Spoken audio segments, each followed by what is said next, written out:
ನೋಡಿ question let A is equal to 1 2 3 4 5 define a relation R on A cross A by x1 y1 related to x2 y2 ಇಫ್ x1 plus y1 is equal to x2 plus y2 verify that R is an equivalence relation determine equivalence class of 2, 4. ಇಲ್ಲಿ ಏನಂದರೆ ಇಲ್ಲಿ equivalence relation ಅಂತ prove ಮಾಡಬೇಕು, ಇನ್ನೊಂದು equivalence ಕ್ಲಾಸ್ನ find ಮಾಡಬೇಕು. ನೋಡಿ ಇದನ್ನ ಯಾವ ಥರ ಮಾಡೋದು, ಫಸ್ಟು ಅವ್ರು ಏನು ಕೊಟ್ಟಿದ್ದಾರೆ ಬರ್ಕೊಬಿಡೋಣ. ಎ ಏನು 1, 2, 3, 4, 5. ಈಗ ಏನು ಹೇಳಿದ್ದಾರೆ, x1, y1 related to x2, y2 if and only if x1 plus y1 is equal to x2 plus y2. ಅಂದರೆ x1 y1 is related to x2 y2 ಇದೆ. ಯಾವಾಗ ಅಂದರೆ x1 ಪ್ಲಸ್ y1 ಮಾಡಿದ್ರೆ ಆನ್ಸರ್ x2 ಪ್ಲಸ್ y2 ಮಾಡಿದಾಗ answer same ಬಂದರೆ ಆವಾಗ x1 y1 related to x2 y2 ಇದೆ ಅಂತ ಆ ಥರ ಡಿಫೈನ್ ಮಾಡಿರೋದು ರಿಲೇಷನ್. ಗೊತ್ತಾಗ್ತಿದೆಯಲ್ವಾ? ಇಲ್ಲಿ ಏನು 1, 2, 3, 4 ಡಿಫೈನ್ ಈ ರಿಲೇಷನ್ ಆರ್ ಆನ್, ಇಲ್ಲಿ ಎ ಕ್ರಾಸ್ ಎಲ್ಲಿ ನಿಮಗೆ ರಿಲೇಷನ್ನ ಡಿಫೈನ್ ಮಾಡಿರೋದು. ಅಂದರೆ ಇಲ್ಲೇನಂದರೆ by x1 y1 related to, ಅಂದರೆ ಎ ರಿಲೇಟೆಡ್ ಟು ಬಿ ಇರುತ್ತಲ್ವ ಆ ಥರ. ಇದು ನೋಡಿ x1 y1 related to x2 y2 ಇರಬೇಕು ಅಂದರೆ ಈ ಕಂಡೀಷನ್ ಸ್ಯಾಟಿಸ್ಫೈ ಆಗಬೇಕು. x1 plus y1 is equal to x2 y2 ಅಂದರೆ ಆರಲ್ಲಿರೋ ಎಲಿಮೆಂಟು ಯಾವ ಥರ ಇರುತ್ತೆ ಅಂದರೆ ನೋಡಿ, ಇದು ಆರ್ಡರ್ ಪೇರ್ಸ್ ಇರುತ್ತೆ. ಒಂದು ಆರ್ಡರ್ ಪೇರ್ ಇನ್ನೊಂದು ಆರ್ಡರ್ ಪೇರ್ಗೆ ಲಿಂಕ್ ಇರುತ್ತೆ. ಅರ್ಥ ಆಗ್ತಿದೆಯಾ? ಯಾವಾಗ ಲಿಂಕ್ ಇರುತ್ತೆ ಅಂದರೆ ಇದನ್ನ ಸಮ್ ಮಾಡಿದ್ರೆ ಎರಡರದ್ದು ಆನ್ಸರ್ ಸೇಮ್ ಇರಬೇಕು. ಆವಾಗ ಇದಕ್ಕೆ ರಿಲೇಟ್ ಇರುತ್ತೆ. ಗೊತ್ತಾಗ್ತಿದೆಯಲ್ವಾ? ಅಂದರೆ ರಿಲೇಷನಲ್ಲಿ ಇರುತ್ತೆ ಅಂತ. ಜಾಸ್ತಿ ತಲೆ ಕೆಡಿಸ್ಕೊಬೇಡಿ, ಎ ಬರ್ಕೊಳ್ಳಿ, ಇದು ಬರ್ಕೊಳ್ಳಿ, ಸರಿನಾ? ಇದಾದಮೇಲೆ ಏನು ಮಾಡಬೇಕು, ರಿಫ್ಲೆಕ್ಸಿವ್ ಬರ್ಕೊಳ್ಳೋಣ. ರಿಫ್ಲೆಕ್ಸಿವ್ ಅಂತ ಪ್ರೂವ್ ಮಾಡೋದು ಯಾವ ಥರ ನೋಡಿ ರಿಫ್ಲೆಕ್ಸಿವ್ಗೆ ಈಗ ಇಲ್ಲಿ x2 y2 ಬದಲು x2 y2 ಜಾಗದಲ್ಲೂ x1 y1 ಹಾಕಿ. x1 plus y1 is equal to, ಇಲ್ಲೂ x2 ಜಾಗದಲ್ಲಿ x1 ಪ್ಲಸ್ y1. ಇಲ್ಲಿ ನೋಡಿ, ಇದು x2 y2 ಜಾಗದಲ್ಲೂ x1 y1 ಹಾಕಿದ್ರೆ ಇದು ವ್ಯಾಲಿಡ್ ಇದೆಯಾ ಇಲ್ವಾ ನೋಡ್ಕೋಬೇಕು. ನೋಡಿ x1 plus y1 is equal to x1 y plus y1 ಇದ್ದೇ ಇರುತ್ತೆ. ಗೊತ್ತಾಗ್ತಿದೆಯಾ? For all x1, y1 belongs to A cross A. ಅರ್ಥ ಆಗ್ತಿದೆಯಲ್ವ? ಎಲ್ಲ ಎ ಕ್ರಾಸ್ ಎ ಎಲಿಮೆಂಟ್ಗೂ x1 y1 related to x1 y1 ಇದ್ದೇ ಇರುತ್ತೆ ಅಂತ. ಎಕ್ಸಾಂಪಲ್ 1, 2 ರಿಲೇಟೆಡ್ ಟು 1, 2 ಇದ್ದೇ ಇರುತ್ತೆ. ಯಾಕಂದರೆ 1 + 2 ಈಸ್ ಈಕ್ವಲ್ ಟು 1 + 2. ಅದಕ್ಕೆ ಗೊತ್ತಾಯ್ತಲ್ವ? Therefore x1 y1 related to x1 y1. ಈಗ ನೋಡಿ x1 y1 related to x1 y1 ಯಾಕೆ ಅಂದರೆ x1 plus y1 is equal to x1 plus y1. ಅರ್ಥ ಆಗ್ತಿದೆಯಲ್ವಾ? Therefore R is reflexive ಅಂತ ಹೇಳ್ಬಿಡಿ ಸಾಕು. ಏನಿಲ್ಲ, ರಿಫ್ಲೆಕ್ಸಿವ್ಗೆ ಏನು ಮಾಡಿ, x1 plus y1 is equal to x2 plus y2 ಇದೆಯಲ್ವಾ, ಇಲ್ಲಿ x2 y2 ಬದಲು x1 y1 ಹಾಕಿ. ಇದು for all x1 y1 belongs to A cross A, ಇದು ಸ್ಯಾಟಿಸ್ಫೈ ಆಗ್ತಿರೋದ್ರಿಂದ x1 y1 related to x1 y1 ಆಗುತ್ತೆ. ಅದಕ್ಕೆ therefore R is reflexive ಅಂತ ಹೇಳ್ಬೋದು. ಎಕ್ಸ್ ರಿಲೇಟೆಡ್ ಟು ಎಕ್ಸ್ ಇದ್ದರೆ ಆರ್ ಇಸ್ ರಿಫ್ಲೆಕ್ಸಿವ್ ಹೇಳಲ್ವ, ಆ ಥರ x1 y1 related to x1 y1 ಇರೋದ್ರಿಂದ ಆರ್ ಇಸ್ ರಿಫ್ಲೆಕ್ಸಿವ್ ಅಂತ ಹೇಳ್ಬೋದು. ನೆಕ್ಸ್ಟು ಈಕ್ವಲೆನ್ಸ್ ರಿಲೇಷನ್ಗೆ ನೀವು ರಿಫ್ಲೆಕ್ಸಿವ್, ಸಿಮೆಟ್ರಿಕ್, ಟ್ರಾನ್ಸಿಟಿವ್ ಮಾಡಬೇಕು. ನೋಡಿ ಸಿಮೆಟ್ರಿಗೆ ಯಾವ ಥರ ಮಾಡಬೇಕಂದ್ರೆ, ಒಂದು ಎಲಿಮೆಂಟ್ ತಗೊಳ್ಳಿ. Let x1, y1 related to x2, y2 ಅಂತ ತಗೊಳ್ಳಿ. ಅಸ್ಯೂಮ್ ಮಾಡ್ಕೊಳ್ಳೋಣ ನಾವೇ. Let X related to Y ತೊಗೊಳಲ್ವ ಆ ಥರ, ಅಥವಾ let x, y belongs to R ತೊಗೊಳಲ್ವ ಆ ಥರ. ಈಗ ಒಂದು ಎಲಿಮೆಂಟು ಇನ್ನೊಂದು ಎಲಿಮೆಂಟ್ಗೆ ರಿಲೇಟ್ ಇದೆ ಅಂತ ಅಸ್ಯೂಮ್ ಮಾಡ್ಕೊಳ್ಳೋಣ. x1 y1 related to x2 y2. ಇದು ರಿಲೇಟೆಡ್ ಇದ್ದರೆ ಕಂಪಲ್ಸರಿ ಇದು ಸ್ಯಾಟಿಸ್ಫೈ ಆಗೇ ಆಗುತ್ತೆ. x1 plus y1 is equal to x2 plus y2. ಈಗ ಜನರಲ್ ಮ್ಯಾಥಮೆಟಿಕ್ಸ್ ಥಿಂಕಿಂಗಲ್ಲಿ x1 plus y1 equal to x2 plus y2 ಇದ್ದರೆ ಇದನ್ನ ಈ ಕಡೆ ಬರ್ಕೋಬೋದು, ಇದನ್ನ ಈ ಕಡೆ ಬರ್ಕೋಬೋದು ಅಲ್ವಾ. x2 plus y2 is equal to ಏನಂತ ಬರ್ಕೋಬೋದು, x1 ಪ್ಲಸ್ y1. ನೋಡಿ ಈಗ x1 y1 ಜಾಗದಲ್ಲಿ x2 y2 ಬಂದ್ಬಿಟ್ಟಿದೆ. ಅದಕ್ಕೆ ನಾವೇನಂತ ಹೇಳ್ಬೋದು, x2 y2 ರಿಲೇಟೆಡ್ ಟು, ಇಲ್ಲಿ x1 y1 ಜಾಗದಲ್ಲಿ x2 y2 ಬಂದ್ಬಿಟ್ಟಿದೆ, x2 y2 ಜಾಗದಲ್ಲಿ x1 y1 ಬಂದ್ಬಿಟ್ಟಿದೆ. ಅದಕ್ಕೆ ನಾವೇನಂತ ಹೇಳ್ಬೋದು, x2 y2 related to x2 y1 ಅಂತ ಹೇಳ್ಬೋದು. therefore R is symmetric. ನೋಡಿ ರಿಫ್ಲೆಕ್ಸಿವ್ ಆಯಿತು, ಸಿಮೆಟ್ರಿಕ್ ಆಯಿತು. ನೆಕ್ಸ್ಟು ಟ್ರಾನ್ಸಿಟಿವ್ ಏನು ಮಾಡಬೇಕು ಅಂದರೆ,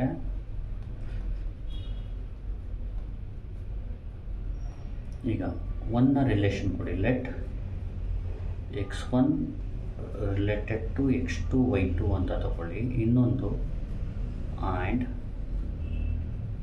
x2 y2 related to x3 y3 ಅಂದ್ಕೊಳ್ಳಿ, ಅಸ್ಯೂಮ್ ಮಾಡ್ಕೊಳ್ಳಿ.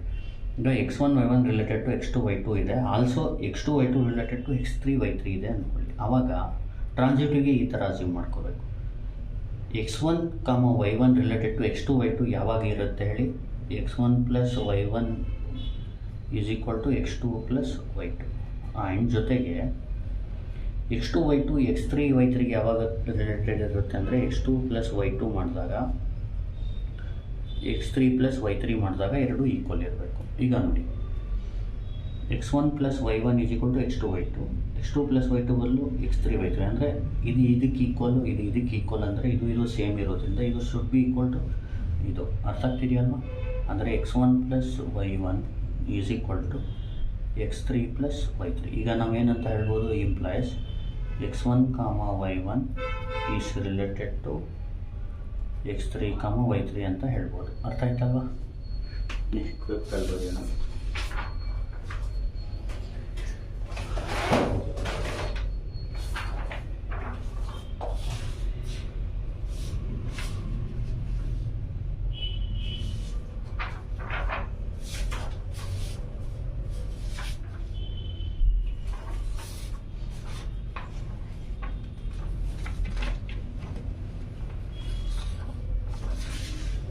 therefore R is transitive. ನೋಡಿ ಮೂರು ಆಯಿತು, ಸಿಮೆಟ್ರಿಕ್ಕು ಆಯಿತು, ರಿಫ್ಲೆಕ್ಸಿವ್ನೂ ಆಯಿತು, ಟ್ರಾನ್ಸಿಟಿವ್ನೂ ಆಯಿತು. therefore R is transitive. ಈಗ ಮೂರು ಆದಮೇಲೆ therefore R is an equivalence relation. ಮೂರು ಇದ್ದರೆ ಈಕ್ವಲೆನ್ಸ್ ರಿಲೇಷನ್, ಇದು ಪ್ರೂವ್ ಆಯಿತು. ಫಸ್ಟ್ ಕ್ವಶನ್ಗೆ ಆನ್ಸರ್ ಆಯಿತು. ಇದಕ್ಕೆ determine the equivalence class of 2, 4. Equivalence class ತುಂಬ ಈಸಿ. ಇದು ಯಾವ ಥರ ಅಂದರೆ ಈಕ್ವಲೆನ್ಸ್ ಕ್ಲಾಸ್ ಅಂದರೆ, ಈಗ ನೋಡಿ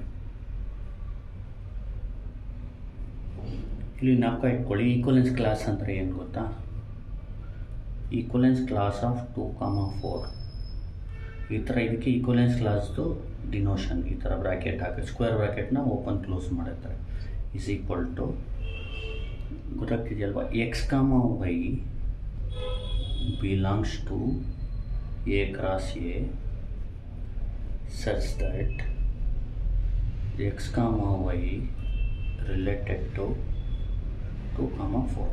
ಅಂದರೆ ಇಲ್ಲಿ ಈಕ್ವಲೆನ್ಸ್ ಕ್ಲಾಸ್ ಆಫ್ 2, 4 ಅಂದರೆ 2, 4ಗೆ ಯಾವ್ದ್ಯಾವುದು ರಿಲೇಟ್ ಇರುತ್ತೆ ಆ ವ್ಯಾಲ್ಯೂಸ್ನ ನಾವೇನಂತೀವಿ, ಈಕ್ವಲೆನ್ಸ್ ಕ್ಲಾಸ್ ಅಂತೀವಿ. ಅಂದರೆ ಔಟ್ಪುಟ್ 2, 4 ಬರಬೇಕು, ಅದಕ್ಕೆ ಏನೇನು ಇನ್ಪುಟ್ಗಳು ಬೇಕು. ಈಗ ನೋಡಿ ಇಲ್ಲಿ x2 y2 ಬಂದು 2, 4 ಅಂದರೆ x1 y1 ಏನಿರಬೇಕು, ಅರ್ಥ ಆಗ್ತಿದೆಯಲ್ವಾ? ಆ ಥರ ಅಂದರೆ x, y ಆನ್ಸರ್ ಬರಲೇಬೇಕು ಅಂತ ಬರಬೇಕಂದ್ರೆ ಇದು ಯಾವುದಿರಬೇಕು ಅಂತ x, y ಗೊತ್ತಾಯ್ತಲ್ವ? ಅರ್ಥ ಆಯ್ತಲ್ವ? ಅಂದರೆ ಇಲ್ಲಿ ಯಾವ ಎಲಿಮೆಂಟ್ ಬರುತ್ತೆ ಅದು ರಿಲೇಟೆಡ್ ಟು 2, 4 ಆಗುತ್ತೆ. ಅದನ್ನ ಫೈಂಡ್ ಮಾಡಿಬಿಡ್ರಿ, ಈ ಎಲಿಮೆಂಟ್ಸ್ಗಳನ್ನ ಫೈಂಡ್ ಮಾಡಿದ್ರೆ ಅದಕ್ಕೆ ಈಕ್ವಲೆಂಟ್ ಕ್ಲಾಸ್ ಅಂತ. ಈಗ ನೋಡಿ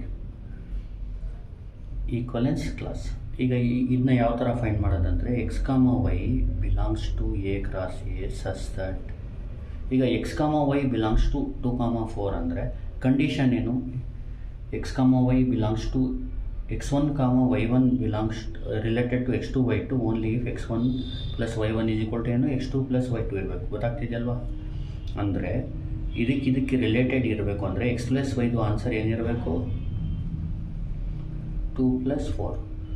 ನೋಡಿ, ಎಕ್ಸ್ ವೈ ರಿಲೇಟೆಡ್ ಟು 2, 4 ಯಾವಾಗ ಆಗುತ್ತೆ ಅಂದರೆ ಎಕ್ಸ್ ಪ್ಲಸ್ ವೈದು ಆನ್ಸರ್ ಈಸ್ ಈಕ್ವಲ್ ಟು 2 + 4. ಈಗ ನೋಡಿ, x y belongs to A cross A such that x plus y is equal to 2 + 4 ಅಂದ್ರೇನು 6. ಈಗ ನಾವು ಎಲಿಮೆಂಟ್ಸ್ಗಳನ್ನ ಯಾವ ಥರ ಚೂಸ್ ಮಾಡಬೇಕು ಅಂದರೆ ಅದು ಆ್ಯಡ್ ಮಾಡಿದ್ರೆ 6 ಬರಬೇಕು. ಯಾವ್ದಾದ್ರು ಆ್ಯಡ್ ಮಾಡಿದ್ರೆ 6 ಬರುತ್ತೆ ನೋಡಿ. ಈಗ ನೋಡಿ, ಎಲಿ 1 ಎ ಕ್ರಾಸ್ ಎ ಅಂದರೆ 1, 1 ಬರುತ್ತೆ. 1 + 1 6 ಬರಲ್ಲ. 1 + 2 3 ಬರುತ್ತೆ. 1 + 3 6 ಬರಲ್ಲ. 1 + 4 6 ಬರಲ್ಲ. 1 + 5 6 ಬರುತ್ತೆ. ಅಂದರೆ 1, 5 ತಗೊಳ್ಳಿ. 1, 5. ಅದು ಎ ಕ್ರಾಸ್ ಎದು ಎಲಿಮೆಂಟ್ಸ್ನ ನೋಡಿ ಅದು ಆ್ಯಡ್ ಮಾಡಿದ್ರೆ 6 ಬರಬೇಕು. ಆ ಎಲಿಮೆಂಟ್ನ ಬರ್ಕೊಳ್ಳಿ. ಈಗ ಎಕ್ಸಾಂಪಲ್ 2, 2 ಬರಲ್ಲ. 2, 1 ಬರಲ್ಲ. ಈಗ ನೋಡಿ 2, 3 ಬರಲ್ಲ. 2, 4 ಬರುತ್ತೆ. ಯಾಕೆ? 2 + 4 is 6. 1, 5, 2, 4. ಅದೇ ಥರ 3ಗೆ 1. 3, 1 ಅಂದರೆ 3 + 1 4 ಆಗುತ್ತೆ. 3 + 2 5 ಆಗುತ್ತೆ. 3 + 3 ಆಗುತ್ತೆ 6 ಬರೋಕ್ಕೆ. 3, 3. ಅದೇ ಥರ 4ಗೆ ಬಂದರೆ 4, 2. 5ಗೆ ಬಂದರೆ 5, 1.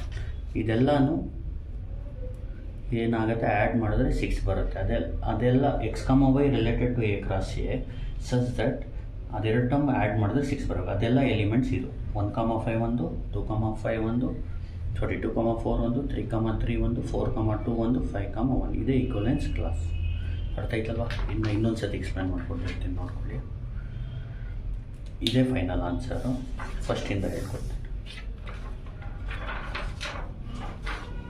ನೋಡಿ. Let A is equal to 1, 2, 3, 4, 5. Define a relation on A cross A by x1, y1 related to x2, y2 if x1 plus y1 is equal to x2, y2.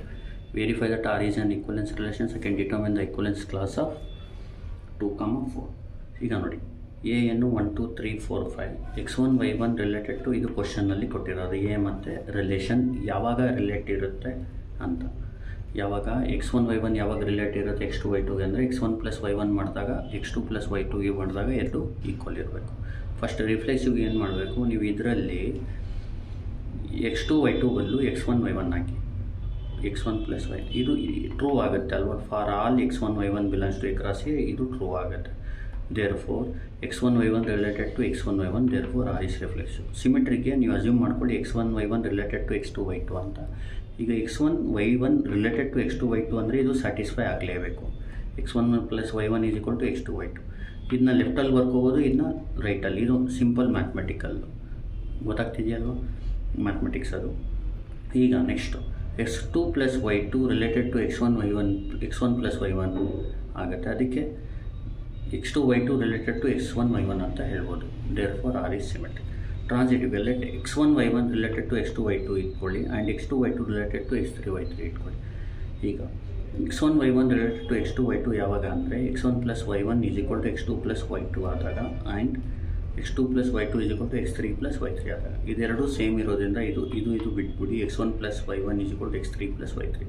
x1 + y1 is equal to x3 + y3 ಇರೋದ್ರಿಂದ x1, y1 related to x3, y3. ನೋಡಿ, if x1, y1 belongs to ಅಂದರೆ x1, y1 related to x2, y2 and x2, y2 related to x3, y3 ಇದ್ದಾಗ ಅದು implies x1, y1 related to x3, y3 ಆದರೆ ಅದು ನನಗೆ transitive ಅಂತ ಹೇಳ್ತೀನಿ. R is transitive.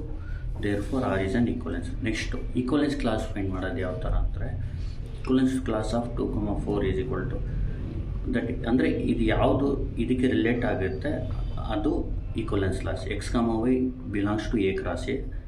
ಅದು ಎ ಕ್ರಾಸ್ ಎಯಿಂದ ಇರಬೇಕು such that x, y related to 2, 4. ಈ ವ್ಯಾಲ್ಯೂಸ್ನ ಫೈಂಡ್ ಮಾಡಬೇಕು.